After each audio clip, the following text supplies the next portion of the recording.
Here to talk about what I consider to be the major difference between the obstetric model of delivering babies and the midwifery model of delivering babies. And the advantages to me, both with evidence-based medicine and common sense, are simply overwhelmingly on the side of the midwifery model of delivering babies.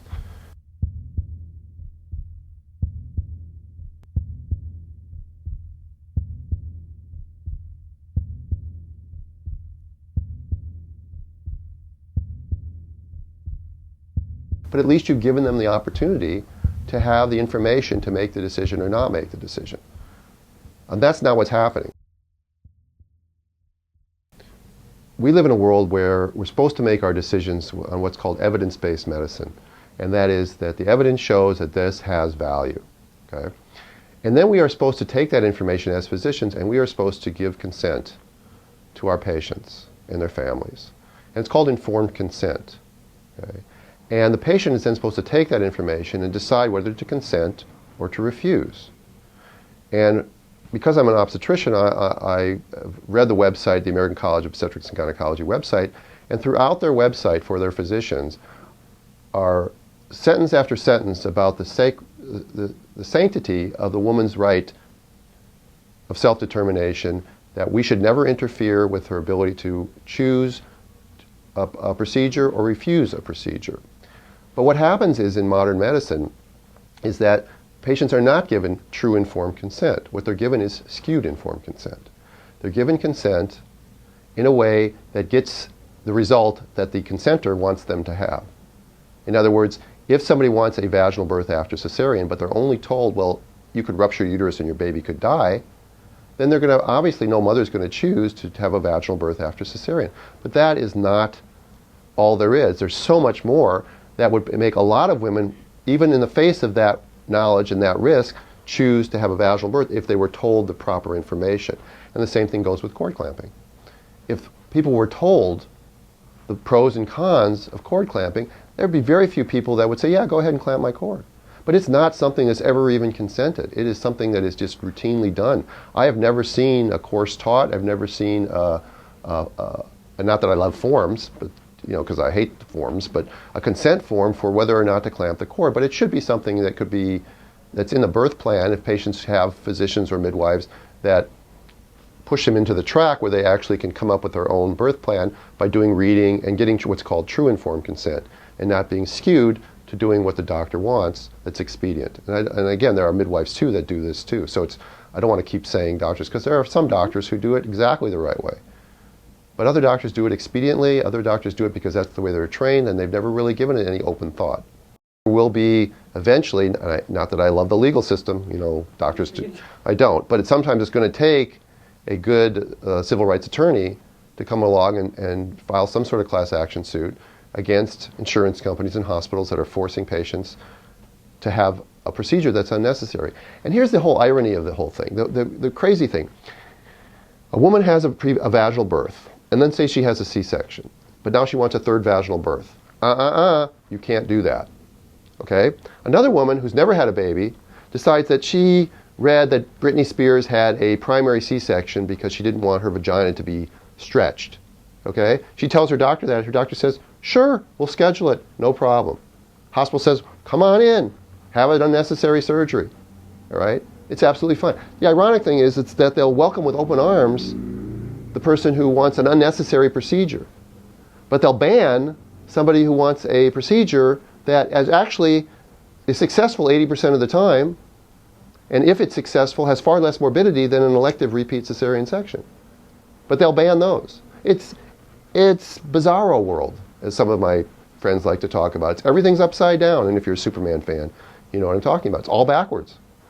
Everything's upside down. How can a hospital, other than money, why do they allow a woman to have an unnecessary surgery? They would never let anyone else have an unnecessary. I want my knee operated on. Well, but you don't have a knee problem. I don't care. I want it anyway. Oh, sure, come on in. They would never let that happen. Why are they letting it? I don't know. Well, and that's right. Well, they haven't been given informed consent about the risks to the baby of elective cesarean section. And we can talk about that in a second. But it should be allowed. I think that women should have the choice of having an elective cesarean section. I'm not saying that My example wasn't to exclude that. My example was to say the absurdity of that they can have the choice of that, but they can't have the choice of vaginal birth, which God intended. Uncomplicated vaginal birth is certainly better for a baby, by far. Okay? I mean, even if you look at things like bonding, if you look at things like the alertness of babies when they're born and when you put them right on the mother's chest, when there's contact immediately and the father has contact immediately. But more importantly, now there's even scientific evidence that, of course, babies born by cesarean section have an increased risk of childhood asthma and lifetime respiratory problems. So to tell that to a woman who wants a VBAC or somebody who wants an elective C-section, and then give them that information as well. That, yeah, if you have an elective C-section, you're right, your vagina may not be stretched out, but your baby will have a slight increased risk of lifetime respiratory problems, including childhood asthma. Would you choose to do that? You know, I want to do what I want to do, but if it doesn't work out the way I want it to, I want to sue that person over there. Okay, that's got to stop. But everybody has the right to self-determination. Okay, and after they have the information, if they choose to go that route of elective cesarean, fine. Or repeat cesarean, fine. Or, you know, C-section for breech or a vaginal breech. Now, granted, people coming out of training are not learning now to do vaginal breeches or forceps, so those skills will die, at least in the United States. Okay, Europe is so far ahead of us in this. I mean, in some things we want to be so much more like Europe, but in healthcare we're not.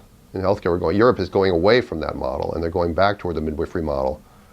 And the C-section rates in places like Belgium and Denmark are unbelievably low. They're 7, 6, 7, 8%.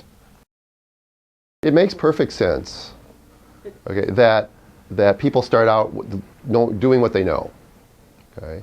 And so in residency, if you see only sick people, if you see very few normal births, because the normal births are done off by the midwives on another floor, or the private doctors are doing the normal births, and you as a resident are dealing only with the really odd, sick things, and you're being taught by a maternal fetal medicine specialist in an environment with administration, risk management, insurance companies kind of dictating hospital policy, you're going to think that every single patient needs to be treated in a certain way, and that there's no room for individualization of care. But everybody's an individual, and every woman deserves the right to know. Nobody wants their belief system undermined. It's very anxiety-provoking to have something that you believe is your foundation to be undermined, whether it's medicine or your home life or your politics. It doesn't really matter. When you are confronted with somebody with evidence that's contrary to what you've been doing for 10 or 15 or 20 years, okay, it's very hard to believe that, because you have to then look back and say, well, what have I been doing wrong? I've been doing something wrong all this time. It's not about that. And about counseling patients, you know, you gave the example of, well, if this were my wife, I would do something differently. Well, that's not what you should, those of us who know, and most doctors know, shouldn't be using that paternalistic technique for counseling. That's not fair. But what is fair is giving people proper information, or if they don't have the time, and I understand that, you know, no doctor has the time for 30, 40 minutes every obstetrical visit to be answering questions. But we have the internet now, and you've got all kinds of websites that you can refer people to. Okay, and they've got brochures that you can get out. And people come in want being well educated. So there is this conflict between what they're taught and the time constraints and the legal aspects they're thinking, and then what really patients deserve. Unfortunately, and we're getting off the track here, but when insurance companies and stuff like that don't pay well for obstetrical care, you have to do volume and you have to move along. And if you get paid the same to spend 12 hours with a woman in labor or to go in for 45 minutes and do her C-section, and you get paid the same, okay, which one's it going to be? And even your values get corrupted by your economics. It happens to everybody.